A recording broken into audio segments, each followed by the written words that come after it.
Good morning India. एक द्वापर का दोस्त जो सब कुछ निछावर करने के लिए आतुर था, और एक कलयुग का दोस्त। क्रिकेट इतिहास में वैसे तो दोस्ती बहुतों हुई है, लेकिन विनोद कांबली और सचिन की दोस्ती का जिक्र बराबर किया जाता है, क्योंकि एक ही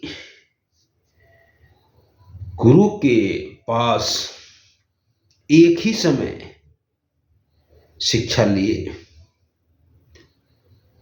महाभारत काल से अगर देखा जाए तो एक ही गुरु का से शिक्षा लेने का मतलब है कि गुरु भाई हुआ। जैसे खुद भीष्म पितामह और कर्ण गुरु भाई थे, दोनों का गुरु परशुराम थे। उसी तरह से दोनों का गुरु एक ही थे,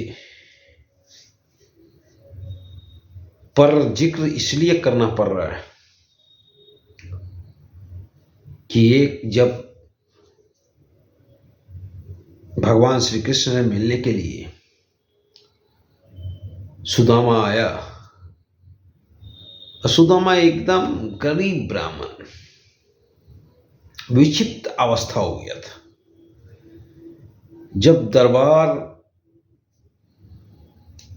में जाने का प्रयास कर रहा था तो जो वहां पे दरबार गेट पे था, सुदामा बोला कि कह दो कि उसका दोस्त सुदामा आया है।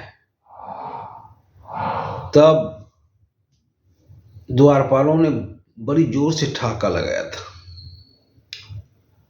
क्योंकि द्वारपाल कभी मानने के लिए तैयार ही नहीं था कि भगवान श्री कृष्ण का दोस्त इस अवस्था में भी हो सकता है। बहुत विनती करने के बाद एक मंत्री की नजर सुदामा पे पड़ा और द्वारपाल को बोला कि भगवान को बोल दो, श्री कृष्ण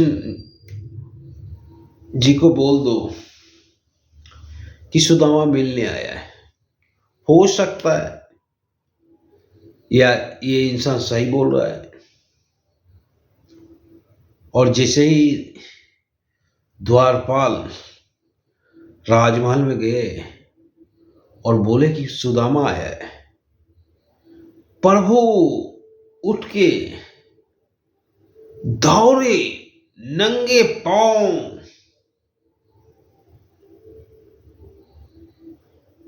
कोई सुध बुध नहीं। प्रभु का वो अवस्था देखकर सब अचंभित, मंत्री अचंभित, रानी अचंभित, द्वारपाल अचंभित। दौड़े दौड़े गए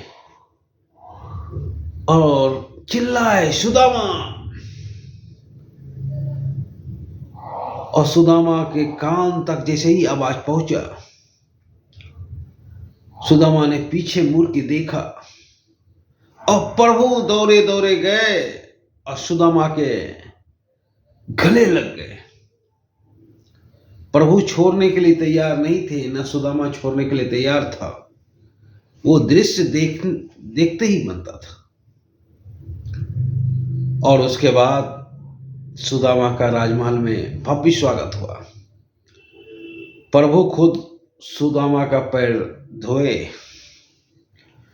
उसके बाद प्रभु बोले कि भाभी ने कुछ दिया होगा। गरीब ब्राह्मण कहीं से चावल मांग के लाया था, शर्म से निकाल नहीं रहा था। पर भगवान का तो अद्भुत लीला है, भगवान को सब मालूम होता है। चावल कहाँ सुदामा छुपा के रखा था, सब मालूम था। सुदामा से चावल छीन के। प्रभु ने 2 दाने ही खाए थे कि सुदामा का राजमहल बन के तैयार हो गया। तो दोस्ती ऐसा ही हो। दोस्ती के इतिहास में सबसे अमर दोस्ती है राजा और रंग की दोस्ती। ये द्वापर में ही हो सकता है। कलयुग में तो जब 2 दोस्त मिले तो विनोद कांबली ने सचिन का हाथ पकड़ा और विनोद कांबली छोड़ना ही नहीं चाहता था, पर सचिन ने जैसे तैसे हाथ छुड़ाकर वहां से चलते बने। तो यह है कलयुग की दोस्ती।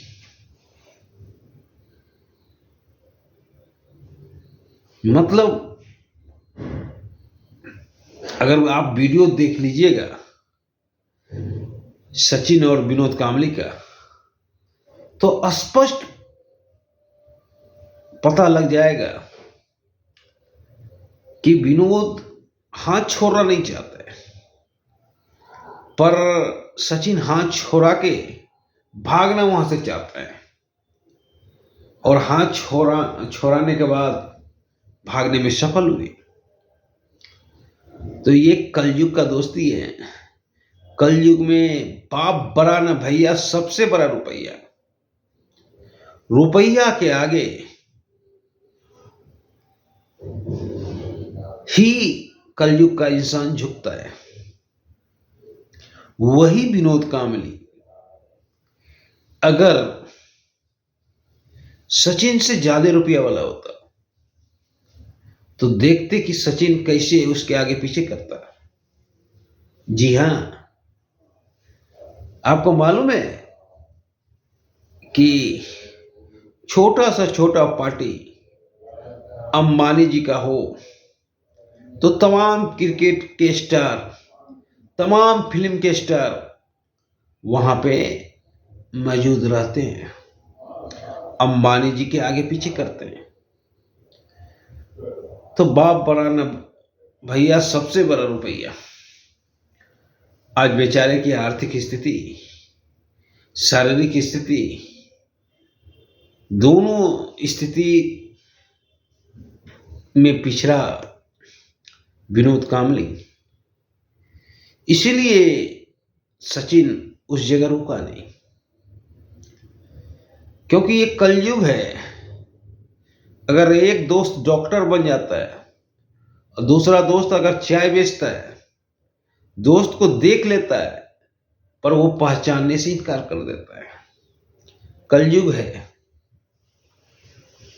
यहां दोस्ती बराबर वाले से किया जाता है।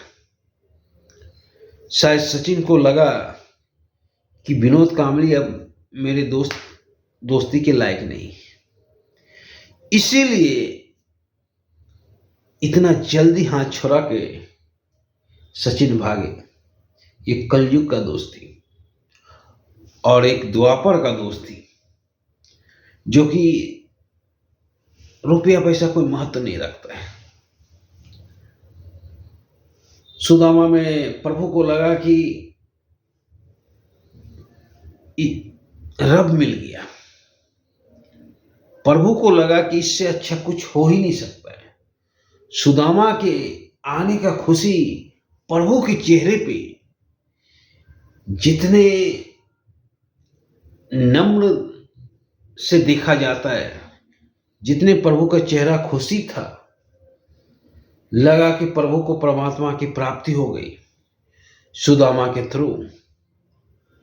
तो द्वापर का दोस्ती, एक कलयुग का दोस्ती, दोनों दोस्ती में अंतर है। भाई कलयुग है। आप अगर आपके पास पैसे हैं तो दोस्त ढेर हैं, आपके पास पैसे नहीं है तो अपने भी दोस्त आपको लात मार देंगे। वही काम सचिन तेंदुलकर ने विनोद के साथ किया। जय हिंद।